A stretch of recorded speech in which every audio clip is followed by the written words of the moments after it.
thank you for this day and the blessings and opportunities you've given us and the beauty of the seasons, the rain you've given us, and we thank you for that. And we just pray, Heavenly Father, that you'll be with us this morning in our deliberations. We'll be fair to everyone. In Christ's name we pray. Amen. Amen. Place the flag. I pledge allegiance to the flag of the United States of America and to the republic for which it stands, one nation, under God, indivisible, with liberty and justice for all. Be seated. Call roll, please, ma'am. Rhonda Allen. Here. Richie Boland. Here. Veronica Buchanan. Here. Will Jordan. Here. Mike Cush. Present. Jeff Phillips. Present. Pettis Reed. Here. Steve Sandlin. Here. Mike Vaught. Vincent Windrow. Craig Lynch. Present. We have a quorum. Okay, I'd like to entertain a motion on approval of May the 23rd meeting, please. Mr. Chairman, I move that they be approved. Do you have a second? Second. All in favor of the motion say aye. Aye. All opposed, no. Motion carries. Bond or plant extensions, Lewis Downs. Did you want to do the withdrawn item first? Yes, Okay, yes, sorry. go ahead. The site plan for Middle Tennessee Electric's substation on Highway 99 Rockville Road, that one has been withdrawn. Okay, the A section of that. That's correct. Okay, now the bond plant. Okay, thank you. Steve. Yeah. Lewis Downs is down off Rock Springs Road, and it's been going on for a couple of years now, and everything's in good order down there. They're just, due to the economy, they're just stretching out a little bit, but everything looks good down there so far. Do both at once? Yeah, Same story yeah. on the other one? Yes. Okay, we'll just do them both at once then. Motion to approve both the bond extensions. Do you have a second? Second. Have they been extended before or anything on these two here? I'm not certain. I think they have. Okay. I think they. It seems like these Banner Farms and those down both, I think, have been recorded for a little while. So I think this. I don't think this is the first one. How long are we going to continue extending them through this, maybe till we get through this economy? As long as the Yuck. bond's in place, I don't see a problem. As long as the bond and everything's intact, but if not, we have to call the bond and do it ourselves, and I don't think the county wants to start paving half-finished subdivisions, so And I there's- just hope we have realized we need to keep a good track on these bonds and Yeah. everything, and Yes, sir. They're still building out here too. I mean, it's not stale. I mean, they're still building homes and filling lots. Oh, I totally understand it, don't mind doing it, it's just, are we staying on top of it? So, Yeah. yeah. We are. Okay, I have a motion and a second for both of these. All in favor of the motion say aye. Aye. All opposed, no. Motion carries. Preliminary plat approval, Farmington, Section 5. Yes, Mr. Chairman, thank you. This is, as you stated, Farmington Section 5. It's 53 lots on about 30 acres, zoned R15. It's located off of Las Casas Pike and Barlow Lane. Las Casas Land Company, LLC, is the developer. You recall this was on our agenda originally for last month, the May meeting, but was pulled so they could continue working on the drainage plan for the subdivision. They have resubmitted, and I'll turn it over to Mr. Eric Hill at this time. We've been working on the drainage on this for a month or so now, and the drainage in this side, this is Section 5. Of course, this subdivision started in around 2000, 99, somewhere in there. When they originally built the subdivision, the first sections, our regulations were different. We did not require detention if you could drain directly into a creek, and the creek runs right by this property, so they just drained directly into it. They had no detention pond. Also, when we looked at the master plan, we made them put the drainage in for the master plan. So the major drainage was installed years ago. Well, now our regs have changed. Now we require detention ponds. We have water quality and quantity. The problem is, because they have a stream that borders the east side of the property and our stream buffer, they can't get a pond. There's not enough room to get a pond in the area without getting down into the stream. Because this is right on a stream, this drains directly into Bradley Creek, which is right across the road from this place too. So there's kind of two streams right here this drains to. Detention is not, we've talked about this before, how if you're at the bottom of a watershed, detention is not always the greatest idea. Anyways, Mr. Reed, and he'll get up and he can explain this a little better. He has done a small pond that will catch the majority of your storms. It will handle the water quality but the water quantity on your bigger storms, the pond itself will not completely detain all that. It does drain directly into a stream. We don't feel like there will be any problems from this, and we've spent a lot of time on this and looked, and there's really not a better option. And this, because it drains right into a stream, it's not. We don't feel like it's going to oppose any effects on anyone. It just, if the question is yes or no, does it meet our regs to the T? It does not. But I do believe it's a good design, and it does meet the quality, and it meets the quantity up to a point, but just not on the 100-year storm. And Mr. Reed can explain that if you have any questions. Tim, you'd like to say something about it? I think Eric did a good job explaining that. One other thing I'd like to add to that is that back in 06, I think it was in 06, 05, 06, we submitted Section 4 construction plans. And at that time, they built Section 4, and then a year later we come back with actually the Section 5 that I'm dealing with now in 06, early 07, but they ended up not building it. But out of good faith, the developers ended up building the roads in Section 5, cutting them to subgrade and putting stone down and storm drainage in those, and there to get the construction traffic out of Section 5 so it wouldn't go through the subdivision. It would go out the back way instead of going through the subdivision. And I just wanted to add that, too, that not only have we put all of the majority of the drainage in Section 1 and 2, but they also, in good faith, built those roads in Section 5 to get out to Barlow Lane for Sections 3 and 4. Doug, I've got a question. We did a master plan, I guess, back in 02, 01, before I was even around up here. Yeah, 2000. This is a preliminary plat. Did we not preliminarily approve the thing? I mean, we all knew this was going to be a multi-year build-out, and we know those regs change. And how many phases in did we preliminarily approve, or did we preliminarily approve any of them besides the first one that point in time? Because if rules change and it doesn't comply, then some people get painted into a corner. Mm-hmm. Well, I think that's kind of what's happened here. As Mr. Hill stated, when the subdivision was originally approved several years back, the drainage plan was submitted based on the regulations at that time, and any of that grandfathered in, besides the actual sections that were finally approved at the time. Are you talking the actual design of the subdivision? Yeah, well, I mean, Sure. like the drainage, any of that grandfathered in, back to the rules at that point in time. I don't think the new stormwater regs, I don't think they allow for grandfathering. But, Now, the state don't. They look at what's right now, and so they do meet the quality, which is what the state regs. I mean, they do comply with the state regs, but. What he's talking about, the water quality, I think we Eric and all of us got together, and I think we've got the intent of the county and the developers in mind. Is not only we're doing water quality that's just required for Section 5. What we did is we went to the outlet end that's going into the creek right before it goes into the creek, and we put a small water quality pond there. So not only does it treat Sections 5 water quality, it does Sections 1 and 2 and some of 4. So you're getting kind of. Yet, no, we don't have a detention pond for pre and post, but we meet the intent for the water quality that's just been thrown on everybody, but not for just Section 5, but for additional sections. Mike Vaught did call me this morning because he couldn't be at this meeting.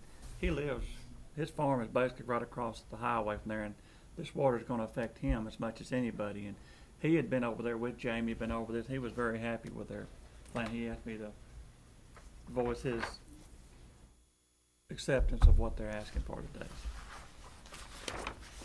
Eric, I have just a follow-up question. I want to make sure that I understood what you said and what Jamie said. I think I did. As you were talking about the new regulations and water quality, I wanted to make sure that if our regulations don't change arbitrarily, our regulations are based because they were state regulations imposed on us. So what I heard you say is that would be doing a waiver on our own regulations, but they are still 100% in compliance of what TDEC wants in terms of water quality. Yes, because the state doesn't have a quantity regulation; they have a quality regulation. The quantity is what we set in our subregs. The other thing I heard you say is that sometimes when you're a little bit closer to the watershed, it's not as strong of an issue. Mm-hmm. So is this one of those times where our regulation is just simply a one size doesn't fit all scenarios? Yes, okay. And we've looked at other sites before, and we're going to look at another one later. Where if you're right on a stream and coming around, it's not this simple, but I'll try to make it.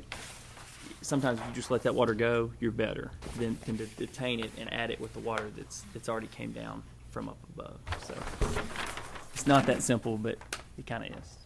And in a way, what he's saying is you're in the bottom of the watershed in this instance. So when all that water builds up, you don't want to hold it Right. and then let it out. When all this water gets there, then you're going to really have a flooding problem. When you're at the bottom of the watershed, you want that water to go on and get out. So this can come on down and go on through, and that water's going through Okay. in that instance. So. Let me ask you now, this goes to a creek that gradually leads to Stones River. Is this not Yes, sir. where we're Yes, sir. talking about? Yes, sir. It's probably a mile and a half up from the river. Yeah. It goes to Bradley Creek. Okay. So this creek here doesn't flood out of its banks in any of this here then? Is it? No, I mean, like the existing Farmington, those houses they're fine. I mean, it's a kind of a large natural floodplain there. It's just kind of a little valley there, and it'll get out of its banks, but it doesn't impose on any homes.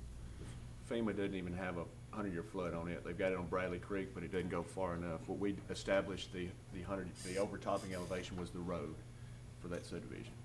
If you had to go in today's regulations and totally comply 100%, what would be the plan? You would have to do a detention pond up in Section 5 and kill 2 or 3 lots up in there to make it work. The problem with up there, you're on a high point in the subdivision. You're going to put a pond on the high point of the subdivision, but the problem with where it's at, you've got a field that's where the step system's at, where the drip field's at. That's a low-lying area, Right. where it kind of drains from Barlow Lane and a low-lying area and ponds over there, and it kind of meanders on out to the road out Lascassas Highway there. You would have to put a large, shallow pond to get it to work. And Problem is, you're going And Steve, we even had concerns with that because back up Hoover Road, that water, there's a pretty good hill back in there, and that water comes down pretty quick. And after I talked with Mike Vaught and some other people out there, and they said, that we wouldn't want to hold water over there. Of all the places to hold water, that's not the place to hold it. So you want that, because there's a lot of water coming through there. So we looked and tried all the options, and we felt like this was the best plan. Back last year when we had that severe deluge of water, was any houses flooded close to this? nothing I'm aware of. Nothing was flooded that close to that. Mike said he went over and looked at it at that time. Because That's what he's he judging went by. over and he was judging by last year's water. But you add these many more lots, these many more houses, and these many more driveways, you've got a faster runoff. I think the big water's coming Yeah. from beyond. Yeah, across those you farms. want that water out fast. You don't want to detain it because you're at the bottom. That's the point. You're at the bottom of that watershed. By the time it all builds up and gets down through there, and you've held this back, and you're going to release it when the creek's at the highest points. That's when you do not want to release it. Any other questions or comments? What creek are you guys talking about? I'm looking at this, whatever it is, Jarman There- Branch or something there, and you said a mile and a half from the river. The river's right across the road. No, it's Bradley Creek. That's Bradley Creek. Yeah. It looks like a river, but it's Bradley Creek, and then the actual Stones River, which they're Really? at the nursery on 96. I lived here all my life, thought that was a river. No, that's Bradley Creek. That's Bradley Creek, and then the Stones River is what you cross on 96 down there by the nursery. So the water runs behind the subdivision down this Jarman Branch, in essence, across the road or under the road or Uh-huh. Yes, sir. through the road or somehow it Under the gets- box 96. cover. gets to what I thought was Stones River. And it's not, huh? Yeah. It's a tributary to Stones River, I guess is what. How is the water from this new subdivision going to get to wherever it's supposed to get to? I still haven't figured that out yet. If you look at, like on page 2 here, Okay. you see where Jarman Branch comes down? Under State Route 96 there, it'll go under, and of course, it's just a short distance. You can kind of see what looks like the river, which is Bradley Creek behind those lots on 96. It goes there, and then it goes under. It goes through Mike Vaught's farm, and then it goes down. It ties into the river. Is this where it's going? Is this where the- You're talking about within the subdivision Are you itself. talking? It's Oh. already a major pipe. Within Yeah, the it's a- subdivision. there's There's a 42-inch pipe, yes. Page...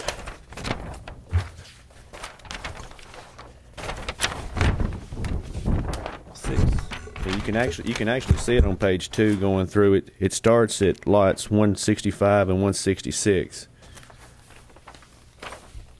So it runs down to the front lane here? drainage is all in already here. Okay. And it's probably, it ranges 15 to 20 something feet deep, all the way down through here, and it goes in, and this is all in. Okay. 42-inch RCC. So the system is already there? Yes, sir. This- It's in the this ground. new section is not going to overflow that? No, sir. It was designed for this whole Section 5. This Section 5 has never changed from the original design. Okay. And that's the reason we made them put that in with the master plan originally. Okay. We looked at the whole design then. So basically, if the economy hadn't tanked, the Phase 5 would have been done a long time ago, and it would have met regulations. Right. And In everything 06 and else. 07, yeah. He's a victim of timing, basically, is what he is. Yeah. I don't mean to bring up something that might not be related, but the step system, the new section, will it require its own No, step system?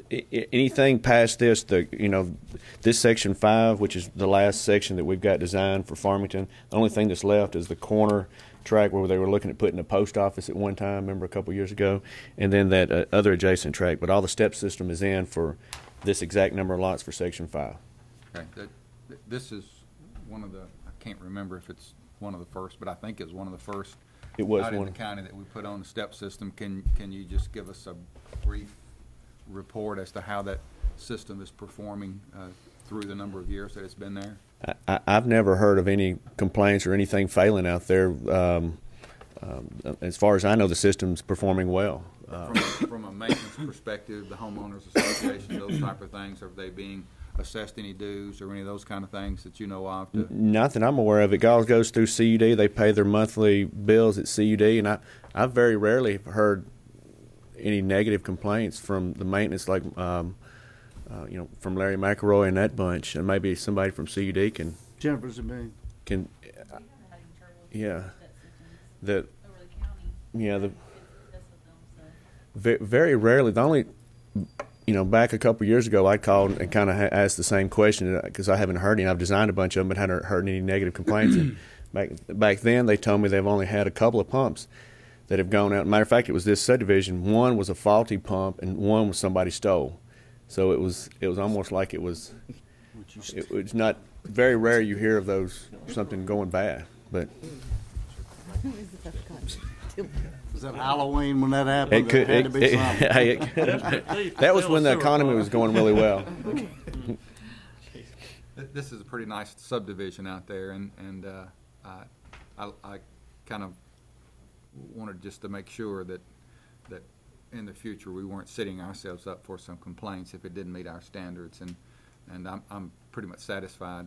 But it is a nice subdivision, and I'd kind of like to see it continue to be developed in the way that the first few sections have been. Have a motion.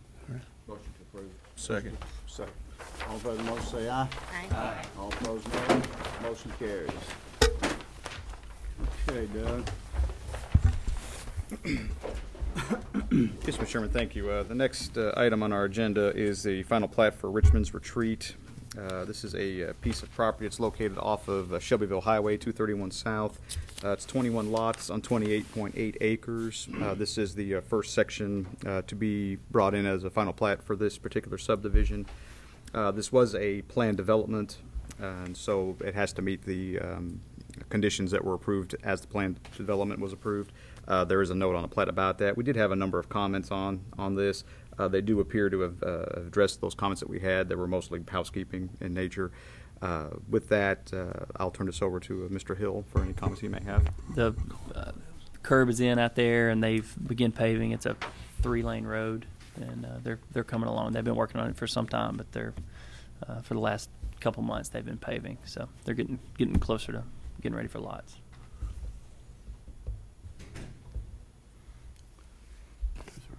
Everything meets Everything else meets all our requirements. Any questions? Have a motion? Motion approved. Motion approved. Have a second. Second. All in favor of the motion, say aye. All opposed, no. Motion carries. Okay, Doug. Mr. Chairman, if the Planning Commission would do so, this next item is not on your agenda. This was a late submittal, but we have reviewed it. It's the Chaddock subdivision. We just request that suspension of the rules be made for us to consider this plat and the waiver that goes along with it. Make a motion to suspend the rules. Second. All in favor of the motion say aye. Aye. All opposed, no. Motion carries. Okay, go ahead, Doug. Thank you, Mr. Chairman, and Planning Commission members. As I stated, this is the Shattuck subdivision. This is located along Central Valley Road. It's a very large piece of property. It's also been broken down into several different tracts through several different private easements. You can see what's going on here. They've created a new easement to access these lots. Lot 13 actually, the easement's actually on Lot 13, so that particular track is the one that actually accesses the road. Lots 1, 15, and 14, there's an existing house on Lot 1, and 15 and 14 would both be new lots off of this particular easement. The biggest issue with this is the fire hydrant requirement. According to Consolidated Utility, the line on Central Valley Road could support a fire hydrant. However, these lots are so far off the road that only one that would really meet the 1,000-foot requirement would be the very first lot, the closest to the road, Lot 13. The rest of them would not because of the layout of these lots. So, again, this is a situation where, again, they're creating, as far as the easement's concerned, they are just having the 3 lots off the private easement, and then Lot 13, which, again, doesn't count because that's the lot that actually accesses Central Valley Road. But, so it doesn't have to have a paved access, but that's the situation with this particular plat. I'm not sure if anybody's here to represent the... Okay, no one's here to represent it, but they were aware that the meeting was today, and we have reviewed it. We did make a number of comments. Those comments have been addressed with the exception of the fire hydrant issue. So with that, I'll be happy to answer any questions. A little bit of history on this. This is basically a farm that Miss Chaddick, who has passed away in the last 5 or 6 years, I would think it. She and her son lived back in houses back in the back, and her house was sold to another family member, and a lot of this is within the family. They're trying to dispose of the farm, and they were in the development business, and due to economic times, I think Richie's aware of the situation back there. It's in what I would call necessarily a full-blown subdivision. A lot of it's trying to track up the houses that are already back there and do whatever the most sensible thing is with the farm at this point in time. Yeah, the one issue that is kind of outstanding, and there's really nothing that the Planning Commission can do about this, but I did mention it to Ms. Patterson. The way these lots are addressed, the existing house on Lot 1 is probably going to have to be renumbered in order to have enough numbers for the other lots to have their own numbers without creating duplicates or something out of sequence. I've made her aware of that. My understanding is that house is being sold anyway, so that would be a good time to make the change. Again, that's really more for just FYI than anything. That's something staff will take care of and make sure is addressed. That'd be a nightmare to do between the electric company and the water company and the 911 and all. I can't imagine having to go through. Unfortunately, work that out on all the different computer systems. Typically, what we do is we send a memo out. We have we do a monthly addressing memo when we're addressing new development, and we just send a memo to all the different utilities, county agencies, whatnot that get those. And we'll just let them know about that, and we'll update it in our system as well. So it's one of those. If you're going to have to do it, you don't want to do it, but if you're going to have to do it, this is the time when no one's living there and when it can be done, because then no one has to change their address. They have to send that change of address forms and all that. Once somebody moves in, they have the new address, and that's. I mean, there are hiccups sometime, but we deal with those as they come up. So. Why do we have so many easements there instead of I mean, is there not just one drive going? My understanding is there is just one drive that accesses this whole area, but there are separate easements to create the lots based on the subdivision regulations. But my understanding is there is just one access that everybody uses. So. And Doug, are we not already over the number of lots we allow on a private easement? Not with this new easement that they're creating. More than one easement. Right. That's how they got around it. Using it though. Yeah. That's what all these are for. The way the regulation is, it requires the easement. It doesn't say you have to actually use it. If the easement is there and the access is there, if there's another access out there everybody's using, that does technically meet the regulation at this point. So This entrance 250 feet wide going in. I'm not exactly sure how wide the access actually is going in. That's what you got the easements on, right? Okay, well, the easement, it should be just be. Yeah. Well, yeah, I mean, you see, yeah, there's, use one driveway. yeah, there's, Well, you if see there about ever 4 came to be separate hardship easements back out there there, but between- not every, it's not hard just feelings one big between huge different road people, they or would- anything they like would that. move- It's They'd just- build those multiple driveways because. Right now, as long as the people are getting along and everything's okay, one driveway will be. Yeah, 'cause they, if they had to, they could provide their own driveway Yeah. through here, and that's really what we're concerned with. There is the terrain there to build. I mean, it's just Mhm. across the field back there, so it's Just not more like for- there's a cliff or anything. Yeah, it's more for convenience that they just use the one that's already out there. No, but this just looks like really bad planning. Yeah.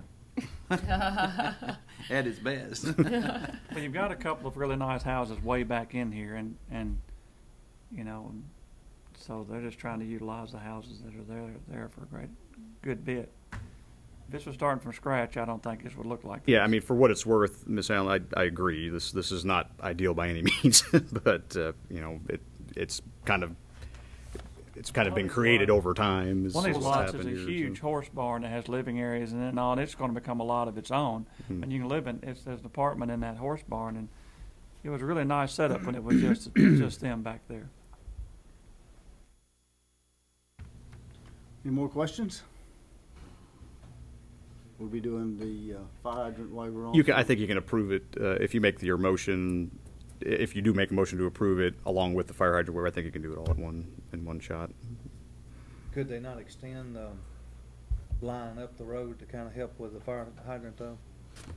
I suppose they could now. I don't know how CUD would feel about extending a line up there to serve the area. I mean, they may want to speak to that. I mean, that is an the line can support a hydrant. I mean, that's not the issue. We talked about that once before, and they don't want a hydrant on private property. Yeah, if you don't mind. Seemed like we had that discussion since that's not a public road, you know, on one of these other private easements one time. The problem with extending a line like that to support a hydrant that's off the road is accessibility for a fire truck, one, and two, in order to have a hydrant on that line, you have to have a 6-inch line, and the water quality would be an issue if you don't have enough people coming off that line to keep that line fresh. So those are our concerns whenever we extend a line off the road to only serve a couple people for a fire hydrant. Any more questions? Any other questions? Thank you. What's your wishes? I'll make a motion to approve as presented. Okay, do I have a second? Second. Motion to approve with a second. This with the fire hydrant conditions that. If you put it in, I think it can all be in one motion. What? I think that's all we can do, you know. Is there one at the road now? You No, know, the, none of them can put a fire hydrant in at all. If you grant the waiver, then no. Now, that's what that would do. It would grant the waiver for the whole thing. Where is the nearest fire? The plat, I believe, shows it about 3,400 feet to the south. I believe that's correct. I think that's what I said. Put it Okay. in. Any more questions? The motion approved, have a second. Call roll, please. Rhonda Allen, No. Richie Bolin, No. Veronica Buchanan, No. Will Jordan, Yes. Mike Cush, Yes. Jeff Phillips, Yes. Pettis Reed, Yes. Steve Sandlin, No. Craig Lynch. Yes. 5 and 4 on yes side. Okay. All right. Any more on that, Doug? That's all that, right? I'm sorry? That's all? Yes, sir. Okay. Yes. Rutherford County Fire Rescue Station, site plan approval. Yes, Mr. Chairman, thank you. As you stated, this is the Barfield Volunteer Fire Department Fire and Rescue Station. It's a piece of property along Barfield Road, directly across from the Martha's Haven subdivision. The property was purchased by the county, and they have received the conditional use permit that they need for the use of the fire station. The plat has also been recorded. You may recall it's been some time now. This was recorded, I believe, back in 2009. But they do have an off-site septic soil area, and the plat was the Planning Commission did grant a waiver for that. There were a number of comments on this particular site plan. Most of them were more housekeeping in nature. I do see on here that, or at least I don't see anyway, that there was a lateral tie placed to the nearest cross street. I think that is something that's going to have to be addressed. The biggest issue with this particular plan, besides the drainage, which we'll get to here in just a moment, is the landscape plan, which is, I believe, on the last page of I'm sorry, that's the lighting plan. The next to last page. It's a fairly small site, and they are proposing to do quite a bit on here. As far as the buffering regulations and our landscaping regulations are concerned, the site, they were having difficulty meeting the requirements of the Rutherford County zoning resolution in regards to the buffering and landscaping. Now, there is a provision within our landscaping regulation that does allow for the submittal of a alternate landscape plan. You should have a letter that was on your tables from the landscape architect that has designed this particular design, basically stating the reasons for why they had to deviate the way that they did from the guidelines. Now, because there's not a whole lot of room, they had to, where the buffer area is, they had to kind of go with some different plantings in order for them to thrive in what the little area there is. This is not a perfect design, but it is an alternate design. We do feel that it meets the intent of the landscape regulations. It does back up to the river, so there is a good amount of area back there that will be undisturbed anyway. And I think they've done as well as they can do with the sides and the parking area plantings with what they have. So with that, I'll turn it over to Mr. Hill for the drainage concerns that staff had on that. This drainage is a little bit similar to what we were talking about earlier with Farmington. On this site, because of the size of the lot and because it is the back of the lot is the river. It's the Stones River, and most of the lots in the floodplain now. Of course, they're going to elevate the lot to bring it up out of the floodplain, but it's really not necessary for them to put a pond in the floodplain. I mean, it's not. It's kind of working against yourself there. If you put a pond in the floodplain, when the river gets up, it's just going to be completely underwater. So the engineer, because of the site restrictions and the size, the entire parking area and everything outside of the building is pervious concrete, and so which does really good for their pre and post numbers. It doesn't meet exactly. It gets down to I think 0.28 cubic feet per second difference in the pre and the post. That does have some water quality aspect too from the pervious concrete. So they don't have a pond. They do drain directly into the river. So that's where it's a little similar to last time we were talking, but they are doing this pervious concrete out here. Have we done much pervious concrete yet? We've done some. The Dollar General Highway 96, they've done all their parking stalls, and it's been a success. It's amazing actually. When you go out there in the rain, it's just almost dry. I mean, it just sucks it right up in there. You say it's a success from the drainage standpoint. What about the water quality? Do we ever test the water quality? Or is there a way to test we that? haven't, but MTSU is one of the leaders in the world on pervious concrete. Dr. Brown over there does great things in pervious, and I've seen some of her research, and it's not a sand filter, but it does trap big solids, and so it's kind of like a big sponge, and so it will trap some water quality. It's not going to meet our 80% removal, but it does a pretty good job. Is there any problem long term with pervious concrete trapping this stuff? I mean, does it finally, like a filter, just become plugged? Actually, Todd and I, the other engineer, we went to a class last week at MTSU they had on pervious concrete, and kind of the showcase parking lot is in Chattanooga at Finley Field, UTC's football field down there. They put it in 98, I think, and they really haven't done any maintenance. There's a lot over at MTSU it's 10 years old, and they did the first maintenance last week. We watched them do it, and they took a 5-gallon bucket and they poured water out over something that had been sitting there for 10 years with college kids driving over it every day, and it would take water, but it was kind of slow. And then they ran this little vacuum thing over it, poured a 5-gallon bucket in it, and it just like it was going in a hole. I mean, so it does need some maintenance, but no maintenance for 10 years, and it was still taking some water. So I mean, and that's a pretty high use parking lot too. So they do need maintenance, but they can go a long time without it. It's basically a vac truck that they run over the parking lot, and suck all the fines out of it, and then it's good to recharge for a while. The only concern I have about it, though, since this is at a fire station, unless there's been some improvements made on pervious concrete, it's not really meant to be a structural pavement. Will it handle the weight of fire trucks? And Mr. Busey, the design engineer, is here. He can speak to that better. But this is a 6-inch concrete, so it's 6-inch cross section. Yes, Gerald sir. Busey, the design engineer, and it was designed for 3,000 psi concrete, which is the same as normal concrete, and it's also a 6-inch slab, which would be plenty for the weight of the fire trucks and any other traffic that goes over it. So the strength is basically the same. Well, Dollar General's got delivery trucks coming in. But theirs is only in theirs is the just parking in the stalls. customer parking. It's Not not in the whole travel lot, lane. okay. No, it's not in the travel lane. What about on this location where we're going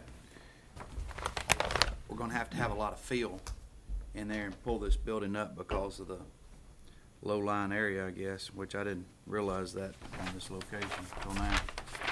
What does that do for us? I guess when you pour that solid slab, then it's your compaction and everything, it's just like it never was in this location anyway. So as far as settling and all that sort of stuff, or the... Well, it'll have to be undercut and tested before they can apply any fill, and the fill will have to be put in. It's specified at 90% on the subgrade compaction, 95 on the gravel. Right. So it'll all have to be brought up according to that specification. I see. And by the way, I want to clarify, this is actually going to be the county fire and rescue building. It's not. It was bought for the volunteer fire department. This is actually going to be a county agency. Right. This will be where the chief and the assistant chief's offices are, and a training center as well as living quarters for the department there. Okay. Eric, do you have? No, other than that, it meets our requirements. One other thing, Doug, maybe I don't understand what you're talking about, cross-tie. Lateral. Yeah, I'm sorry. But or basically all we're needing is kind of like the tie you did to the nearest fire hydrant, just a tie to the nearest cross street. Just need to dimension it? Yeah. Yes, sir. Okay, that's no problem. That's all. Sorry.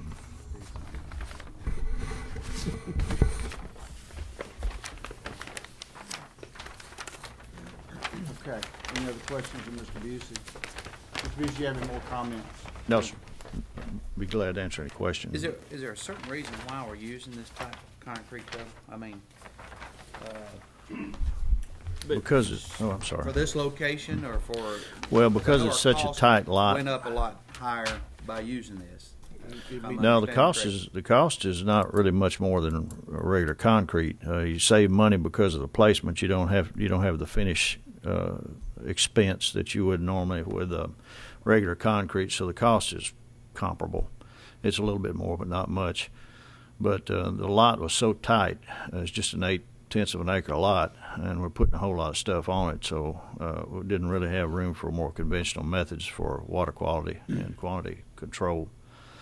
So I proposed this as a way around that to handle that. I'm sorry, Eric, go ahead with. Well, our regulations require if it's over 15,000 square feet of pervious, then they have to comply by the water quality standards. With this lot size, there's no way that you could comply with those standards without doing something very out of the box. And so this pervious concrete will keep them under that, so they won't have to. They won't fall under the state regulations for water quality. Okay. Any other questions? Need a motion? I'll make a motion to approve. Second. A motion to approve, got a second. All in favor of the motion say aye. Aye. All opposed, no. Motion carried. Thank you all.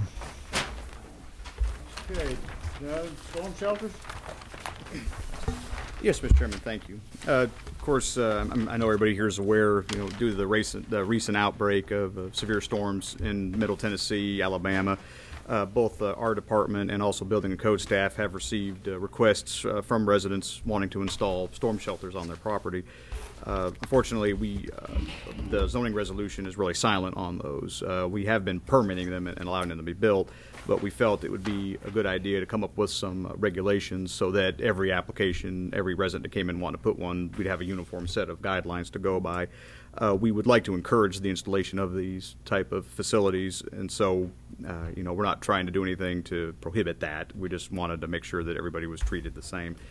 We researched how communities in our area, as well as other parts of the country, have come up with regulations to deal with these. And basically what we have is on the, I guess that's the last page of your agenda packets, we've developed some standards here that we'd like you just to get your input on. Essentially, we would not allow storm shelters to be constructed in any public utility, drainage, easement, public right-of-way or roadway easements. Storm shelters would meet the same bulk and location regulations for all accessory structures, basically setbacks, those kind of things. Now, that being said, if you look at the first part of that amendment, B2, that's an existing section where we exclude certain uses from the detached accessory structure calculations about how much space you're allowed. We would include storm shelters in that as well. So someone could put a storm shelter in, and that would not count against them as far as the amount of detached storage space they'd be allowed to have on their property. We have seen some storm shelters that, they're not totally underground. Some of them are kind of mostly underground, but have like a small area that kind of juts up from the ground. If that is going to be a bermed area, we would just require that the berm be no greater than a 3-to-1 slope, and the berm should not extend into the right-of-way, and that the construction shall comply with all applicable building and safety codes, including normal building permit and inspection requirements. Again, there were some regulations that we saw that limited the size of the structures. We decided not to do that in this regard. We looked at some regulations. There were some close to home. There were also some that were just different parts of the country. We looked at a few, especially out in the Midwest area, Kansas, Oklahoma, and those areas. But we feel that these are appropriate for what we need here. But we wanted to get your input into this before we schedule this for a public hearing. So. Do we have criteria for safety concerns for a storm shelter? Somebody got to build something out 2x4s and no, there's a FEMA actually has very detailed. So we're going to adhere to FEMA's ratings. Well, I was going to say, if you're going to put wording in here to accept storm shelters, I would suggest they meet FEMA 360. I think it's 361 or 366 standards. I think there's another complementary one. It's like an OSI 500, and any storm shelter has to meet one or two of those FEMA specifications. And what they do is it's based on tornado, wind speed, and at the max is a 250 mile an hour wind speed. And basically for testing, they shoot a 2x4 projectile out of a cannon into the wall to see if it'll hold. And then there's ventilation issues, there's leakage issues. You have to have special steel doors that are about $4,000 a piece on here. So the feds have really strict specifications on it. The other good news is homeowners can actually apply for a grant and get a couple $1,000s from the government to put these to help offset the cost. Do all these storm shelters you see people selling in some businesses around town or are they going to meet this standard? I mean, are we going to stop somebody from selling they're people building them out of septic tanks, and stuff, and are we going to put those people out of business? I didn't want it to be where somebody come in and build a garage and claim it's a storm shelter and get away from the rent, but I at the same time don't want to stop the people from putting in the ones they're currently putting in if they don't meet all of FEMA's regulations. That's going to have to be our decision whether they meet FEMA regs or not.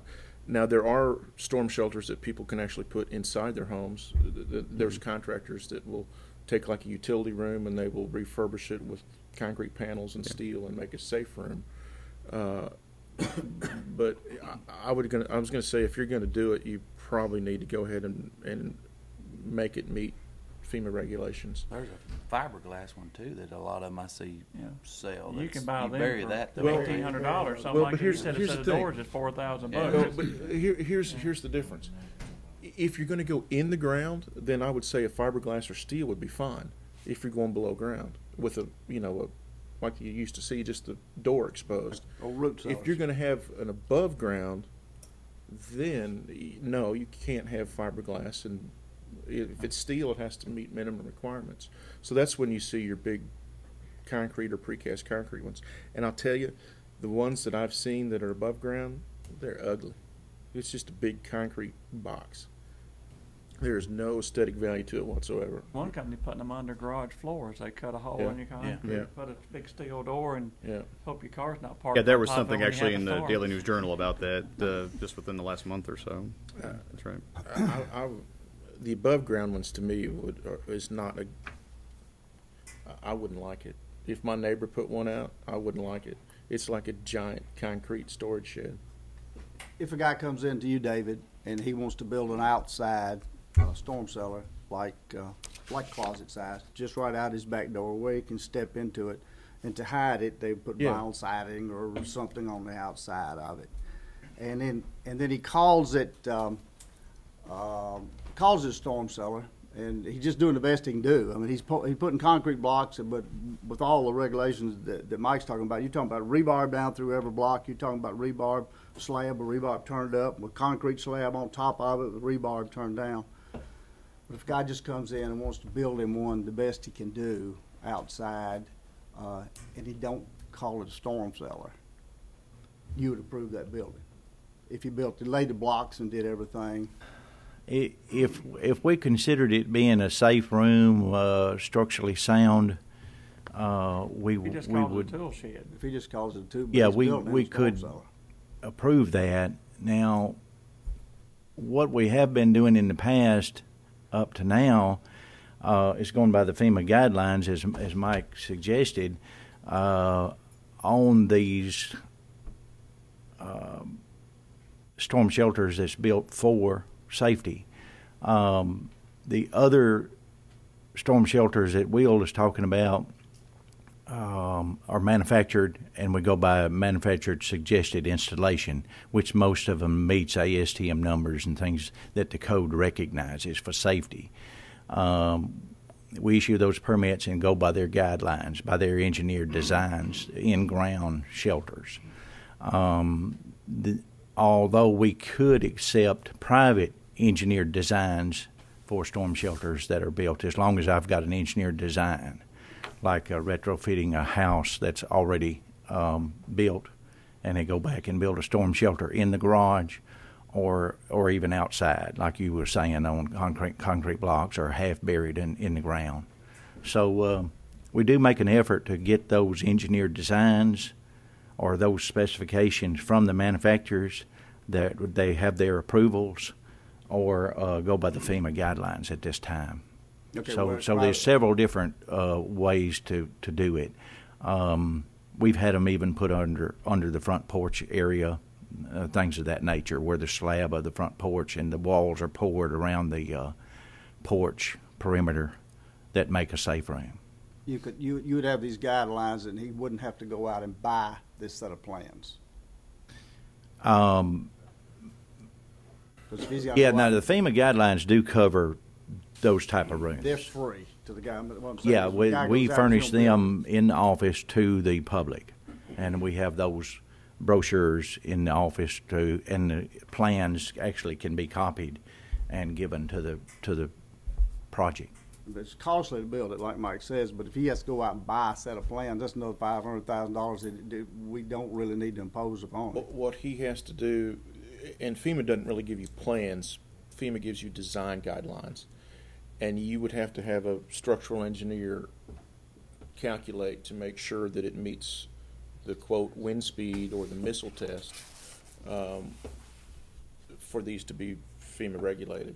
My concern would be if you don't have FEMA regulations and a guy, if we approve a quote storm shelter or a safety room, and the guy goes and builds it out of block, and when the F5 comes and he and his family are blown away because the building didn't hold, then what kind of legal action does that family have against the county for approving a, quote, safe room, but yet doesn't meet FEMA regulations? That's the thing I would be concerned about. But what I'm saying is, but he does not, if he, don't we have a set of plans that you could give him and say, you build it by this, and it meets FEMA's way, the structural engineer, I mean, the FEMA, I know a structural engineer, if you build it like this, already approved. You're getting this thing gonna be cost prohibitive. He can't hardly build it, but if he's gotta get enough $1,000 worth of paperwork before he builds it, it's gonna be cost prohibitive. Puts in the ground, I can just go buy one of those. I mean, there's approved manufacturers that, you know, sell the above ground or below ground kits or concrete above ground rooms, and they already meet standards because they're FEMA approved. So you would just have to buy from in fact, their website has a list of. Well, the other concern that I have is, you know, what if Daddy doing it by himself has created a faulty design, and now there's no ventilation, and now the family suffocates in the safe room or something. You know, my daddy was the king of great ideas and poor execution. So I'm just thinking about, you know, I don't want to make it so that they think they're doing something right. If we have guidelines or some information that we can give them, I'm all for them building it themselves, but they need to know, if you're going to do this, this is how you need to do it. That's what I'm saying. If we got those plans, he does not have to give $1,000 from if we've got a set that David's happy with. Yeah. One thing I would be careful about is if we get in a situation where we're going to require an engineer to go out here and approve this and give them directive, and they have to meet this engineer specification, or you have to hire an engineer to do this, we're going to deter some people from doing anything at all. That's right. And, you know, is that for the betterment of the homeowner or for the people at all? If a guy's got to go out here and pay several $1,000s to bring in an engineer to build a simple root cellar, as what you say, I don't see where we accomplish that much, where people are trying to do something. And I just don't think you put rules and regulations to deter people. Well, the other thing I'm concerned about too is, you know, not only him building it himself, but what if he hires a subpar contractor, somebody who's going to tell him he's buying one thing and he's really getting something else? You know, there's got to be some happy medium here where we can make sure that when we define a storm shelter, when we call it that it meets certain things, that there is a definition to it. Now, if he wants to build a cellar, he wants to call it whatever and do the best he can for his family, you know, dig a cellar. I don't know what the rules are about that, but I'm just saying, if we're going to call it a storm shelter, I think we need to be able to define what a storm shelter is. And I think that was the that's what purpose. you're doing. Yeah, I think that's the purpose of what planning and Mr. DeMasi had in mind, is to get something in our regulations that either define it or give us some guidelines to go by, because ICC is just now catching up with it. Also, the wind-borne debris has been a big concern in coastal areas and all for years. It's been in the codes forever, you know. But when we start having the tornadoes in Central America and we don't have those guidelines in our area because it's not coastal, we're dealing with storm shelters and trying to retrofit or build new, that we need to set some guidelines and some structure to the code, structure to the planning and zoning guidelines. I think Mike hit on something though. If we're permitting, quote unquote, a storm shelter and it doesn't work, the county's liable. We're getting involved in the construction supervision and, you know, of the storm shelter itself. Could we not just say nothing can be built within, and we already do, then the right of way, and anything that is built has to meet these certain requirements as far as setback and this and that and that? I mean, I don't know if we necessarily need to be legally approving storm shelters. Just approve it as an accessory structure or a storage room or something somebody uses for a storm shelter. But you know, I don't think the county puts up signs anymore that says dangerous curve ahead. Right. We used to. We don't. We have a curve ahead sign because we don't want to admit it's dangerous. legal, you know, and stuff. So I mean, do we need? I don't know if we necessarily need to be putting up. And a lot of them are identified maybe as mechanical rooms in basements and things. They just build them to the point where they put steel doors on them and all, but actually they're mechanical storage and equipment rooms, you know, things of this nature that we have a lot of them built as. It is possible to separate a storm shelter per se to accessory structure. It's just the above ground ones that are a little more stringent in terms of requirements, because those are subject to debris. If you're underground, then it's just the door, and the door's usually flat on the ground, and it's not that problem. But I will tell you, I have not seen a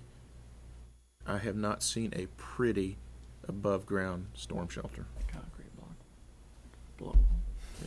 Well, some of them have to be anchored down.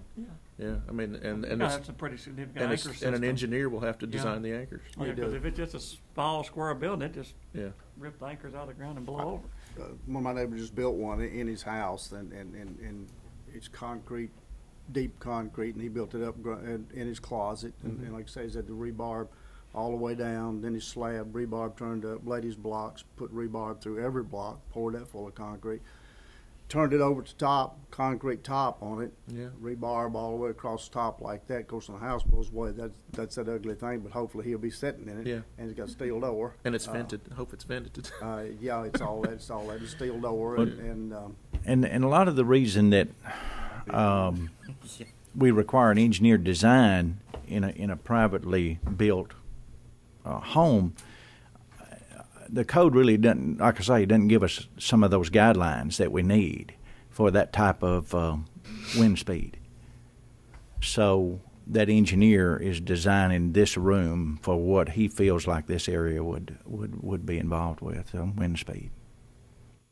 So we can accept those guidelines, and the code allows us to accept those guidelines. If it's not in the direct code, we can accept engineered designs. Well, and the other thing is, if homeowners are going to apply for that grant where they can get to $2,000, then they're going to have to follow FEMA regulations. So, I say we ought to at least recommend that in the wording. Because, you know, we're not only trying to protect the person that's building it, but he may sell it. And so then you're kind of looking at whoever the next person that uses the house or buys the house may think, well, hey, I've got a storm shelter, and it may not be one, if it's called that. We do a public hearing on this. We will need to have a public hearing. Now, the one of the other announcements I had today was that, again, we don't have any zoning change requests to be heard in July, so our next meeting will be that fourth Monday in July. I don't have the date just right off the top of my head here, but I might be able to. That'll be July the 25th. Yeah, so we will not have the July 11th meeting, but we will have the July 25th meeting.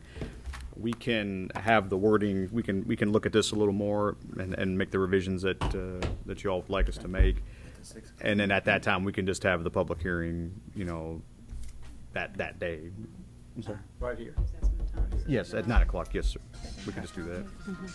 I don't really fear this. I don't really feel this is going to be a controversial item by any means. Plus, I mean, this is just a recommendation from the Planning Commission. It still will have to have a public hearing before the County Commission, which will be their normal time and normal meeting date. So. Will you add a definition for storm shelter? If you look at the what we kind of did, Miss Allen, on B10, right there on that list, it says storm shelter meaning any structure built above or below ground with sole intent to protect life and limb from adverse weather conditions. Okay. So it's kind of built into the regulation already. Now, if you'd like us to make some changes to that, we can, of course. And I mean, I think this is one of those things where, as you look at this, if you have any comments or questions, between now and the next meeting, just let us know, and we'll be more than happy to look into it and work it into the regs if we think it needs to be worked into it. So. I'll send you some links to some of the web pages that particularly the FEMA and the I think it's OCC or OCI or something like that. That'd be good. Thank you. Okay. Any other? That's pretty much all we had, Mr. Chairman. Eric? Good? Anybody else? Thanks for the notification on the Monday cancellation. Even though you're mad at me, will you help me? Yes, sir. Have a motion? Motion to adjourn. Second. For that motion, say aye. Aye.